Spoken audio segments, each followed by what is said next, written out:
doing a little unboxing here first, and then we will install it and show you how well it works. So that's if you have an Intex pump, which most of the above ground pumps, I guess you'd call it more affordable above ground pools always have this little guy, and you just hook it onto your intake. But I'll show you that a little bit later. Okay, we got our hose that it comes with. Then we have our skimmer, and this will make more sense whenever we actually have it installed.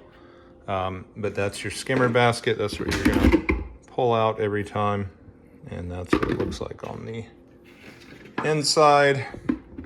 Put that back in there, and what it does is it creates a little vortex, but like I said, you'll be able to understand it a little better once we have it installed.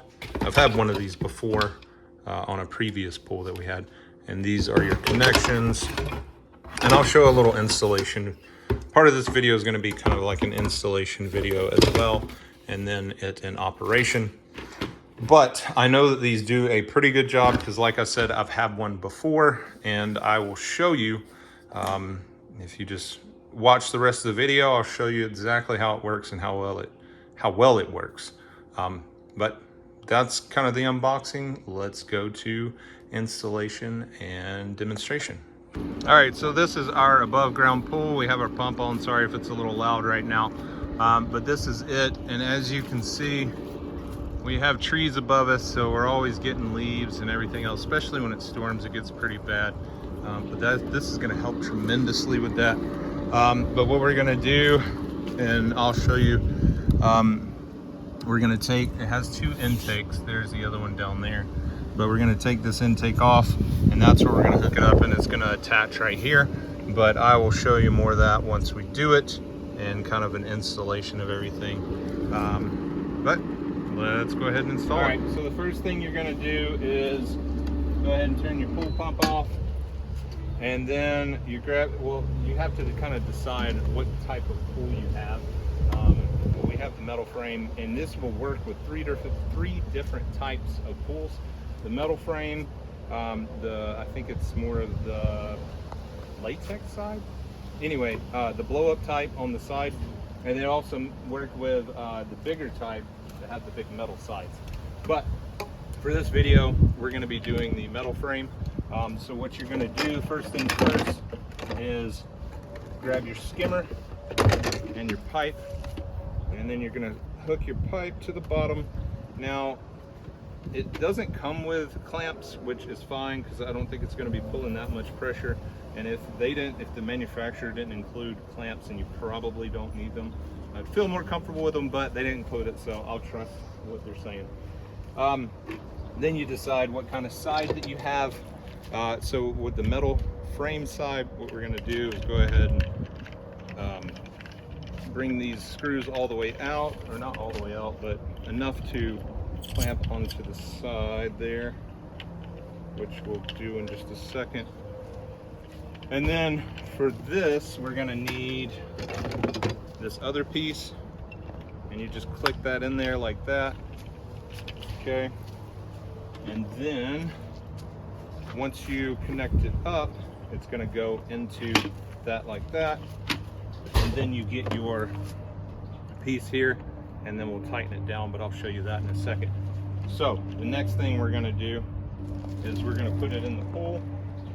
Mine has two intakes, so I'm going to put it on the one that's a little more centered. And let's see. And this needs to be, and I'll show you up close in just a second where it needs to be floating about 1 to 5 inches. Come on, go closer. About 1 to 5 inches above the water, which it'll make more sense whenever I show you in just a second. And that's kind of squeaky, but that's how you do it. And I'm actually going to move this a little bit over because I don't want the pipe right there. That way I can connect the pipe up to right there, and I'll show you everything. All right, so I've got it connected up here, and what I'm going to do right now And this is the part that I was talking about. You want 1 to 5 inches above the water.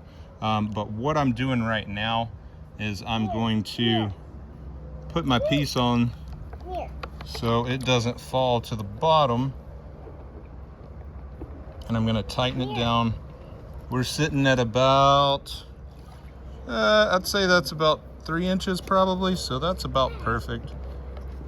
And if we need to adjust, we will. Let's see.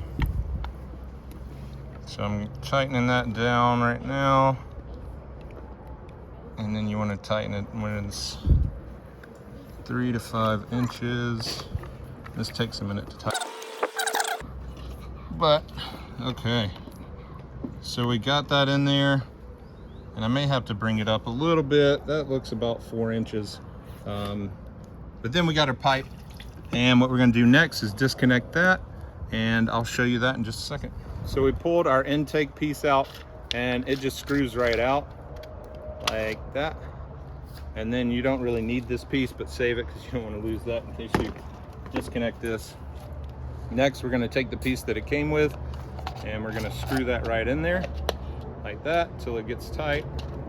That's a little bit too tight. There we go. And then what we're going to do next is in the water here, we're going to grab our pipe on this side and we're going to connect that up like that. If you can see that, we've connected it up, and then we're just going to put it right back into the intake right there. And let's see, and you see we just connected it right up to the intake. Now we've got that fully connected up. And what we're going to do next is we're going to turn on the pump and show it in action. So we turned the pump back on, and I have both of my intakes on. And I read this, but I couldn't remember, and I just wanted to try it out. Anyway, so it's not really pulling in right now. So it gives you this little restrictor to put on the other side of your sorry, I can't think of the name of it, of the intake, of the other intake. That way it still pulls in water into this one, but it creates more suction pressure to pull into the skimmer. So what we're going to do is install that right now. So a lot of these have screws on them. Maybe yours doesn't, but mine does. And this is my other. We're putting the flow reduction or flow restrictor on there right now. So we have to take the screw out in order to get this one off to install the flow reduction. And so what we do is we just take that off and we're gonna stick it on there like that and put that back on there. Let's see. So yeah, we're gonna stick it on there like that, put this back on there.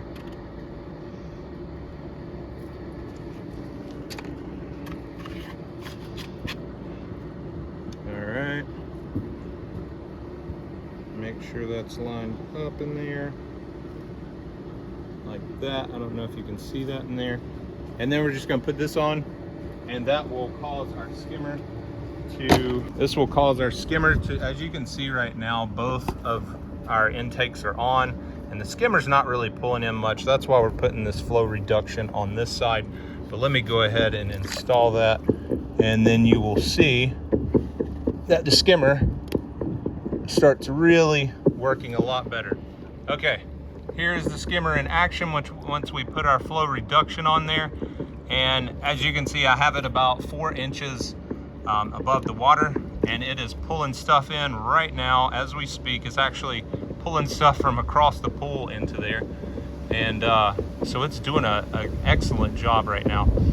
This is going to get all of this stuff off within minutes, it looks like. But as you can see, I mean, it's doing a great job. I love these things. This is like I said, this is the second one I've had, and it does an excellent job of cleaning the top, especially if you have stuff above your pool like I do. But that is it. It is installed and it is working like a charm. I hope this video helps y'all out, and I will see you in the next one.